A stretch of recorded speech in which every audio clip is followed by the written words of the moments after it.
రామాపురం అనే ఒక గ్రామంలో గోపన్న అతని భార్య మంగమ్మ నివసిస్తున్నారు. వారు ఇంటి వద్ద మేకలను పెంచుకుంటున్నారు. వారు ఇరువురు ఆ మేకలను చాలా ప్రేమగా సాదుకుంటున్నారు. గోపన్న ఇంటి దగ్గర నుంచి ప్రతిరోజూ ఆ మేకలమందను తన వెంట తోలుకోని మేత కోసం అడవిలోనికి వెళ్తాడు. ఆ మేకలమంద పూర్తిగా మేత మేసే వరకు గోపన్న ఆ మందతోనే ఉండి వాటితో అడవ్యంతా తిరిగేవాడు. ఆ మేకలమంద గోపన్న వెనుక ఒకదాని వెనుక మరొకటి వచ్చేవి. మేత కోసం అడవిలోనికి తీసుకువచ్చిన మేకల మందలో ఒక మేక చిన్న మేకపిల్లకి జన్మనిచ్చింది. ఆ పుట్టిన మేకపిల్లను గోపన్న ఇంటికి తీసుకువచ్చాడు. ఆ చిన్న మేకపిల్ల అప్పుడప్పుడు మందనుంచి బయటకు వెళ్ళిపోయేది.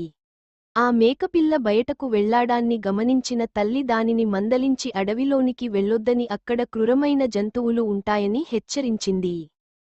ఆ మేకపిల్లకు ఎన్నిసార్లు చెప్పినా వినకుండా అడవిలోకి వెళ్ళుతుంటుంది. దాంతో తల్లికి కోపం వచ్చి తన బిడ్డతో మందనుంచి బయటకు వెళ్ళితే అపాయం ఉందని హెచ్చరించింది. ఒకరోజు తన బిడ్డ మందనుంచి బయటకు వెళ్లడాన్ని చూసిన తల్లి తీవ్రమైన కోపాన్ని బిడ్డపైన చూపించింది. తన తల్లికి తన మీద ప్రేమ లేదని మేకపిల్ల భావించి కోపంతో తన తల్లి చూడనప్పుడు అడవిలోకి వెళ్ళిపోయింది. తల్లి దగ్గర నుంచి అడవిలోకి వచ్చిన మేకపిల్లకు ఎంతో పెద్దగా ఉన్న చెట్లు కనిపించాయి. వాటిని చూసి మేకపిల్ల ఎంతో మురిసిపోయింది. ఆ మేకపిల్ల చెట్లను చూసుకుంటూ అడవిలోపలికి వెళ్ళింది.